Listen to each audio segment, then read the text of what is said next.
Yes, my sports to the bone people. Back at it again with another update. Thank you all for checking this one out. Time for us to talk CPL. Last night we had the first game of CPL 2025. St. Kitts and Nevis Patriots taking Antigua and Barbuda Falcons. Yes, St. Kitts and Nevis Patriots, they secured victory. Captain Jason Holder leading from the front and making sure that the Patriots secured a home victory for the first time in around about 3 years. So, I can imagine that the St. Kitts and Nevis Patriots fans, they are very happy right now. It was a low scoring encounter, but, it was an entertaining game. We're going to be going through the scorecard, also going to be zooming in on how some of the players performed. So if you didn't get a chance to watch the game, you will hear the scorecard and, you will get a fairly decent understanding of how the guys performed. I'll try to talk about what I saw. So Antigua and Barbuda Falcons batting first. They were bowled out for 121 in 17.1 overs. Yes. St. Kitts and Nevis Patriots securing victory in quick time. They actually won the game by 6 wickets with 30 balls to spare. Huge margin there for the Patriots. So Antigua and Barbuda Falcons in that 121. Joel Andrew, the youngster that I know a lot of fans, they definitely wanted to see something from him last night. Well, Kyle Mears took care of him. He faced only 3 balls before he was removed without scoring.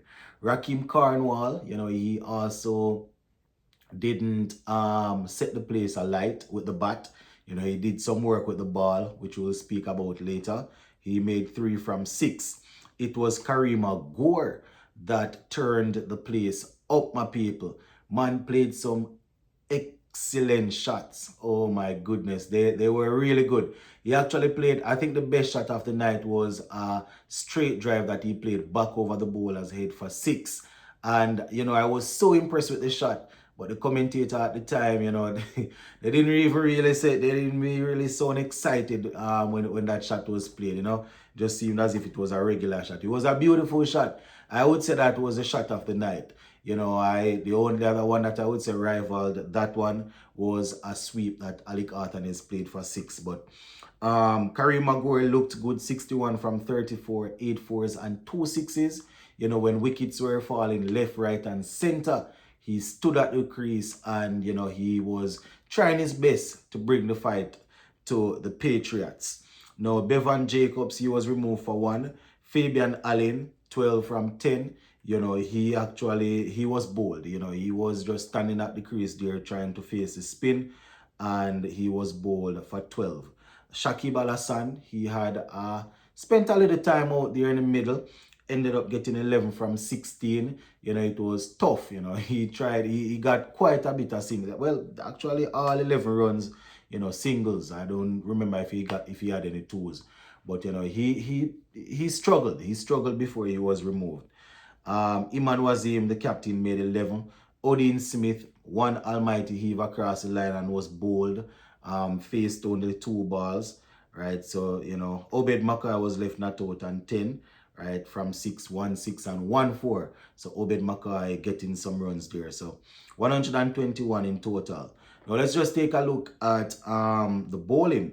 Kyle Mears getting 1 for 12 from 2 overs. So, Kyle Mears there doing his thing. And we also saw Faruqi getting 2 for 30 from 4. Naseem Shah 2 for 20 from 3.1. Right. Jason Holder, the captain, picked up 1 for 19 from 3. We also saw Abbas Afridi bowling 1 over for 11 runs. But the man that did all the damage and was also the man of the match, Wakar Salmichael, he got 4 for 22. Yes, my people. Yeah, man. Or Salam Keel. Yeah, man. Wakar Salam Keel. He picked up 4 for 22 from 4. So yeah, he was the pick of the bowler. Pick of the bowlers getting those 4, we could say 4 for 22. Wakar Salam Keel.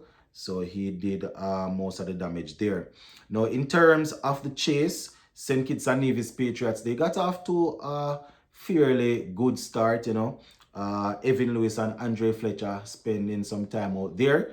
Evan Lewis especially, giving the fans something to cheer for. He actually got 25 from 13, 4 fours and 1 6, striking at 192. Andre Fletcher, he made 19 from 26 before he was removed. Kyle Mears made 15. Riley Russo, Raheem Cornwall took care of him. As a matter of fact, Cornwall got Kyle Mears, and then shortly after he got Riley Russo.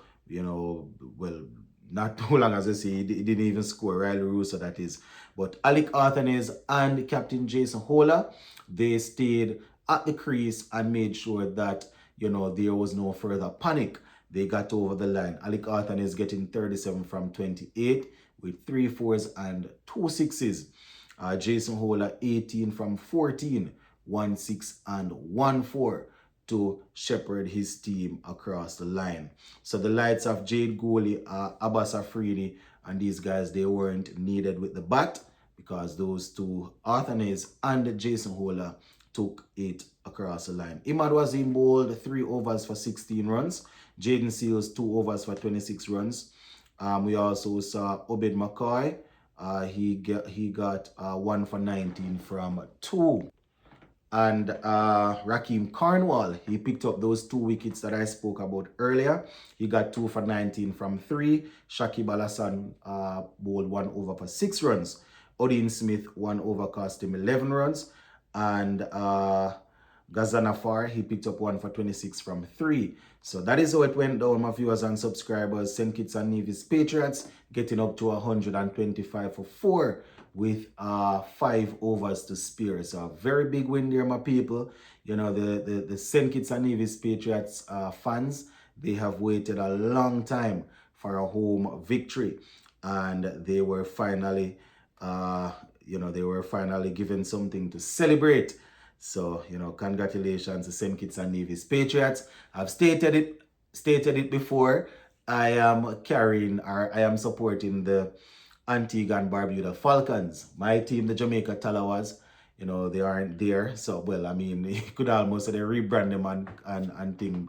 But, Antigua and Barbuda Falcons, rocky start tonight. But we definitely look forward to bouncing back and getting some runs.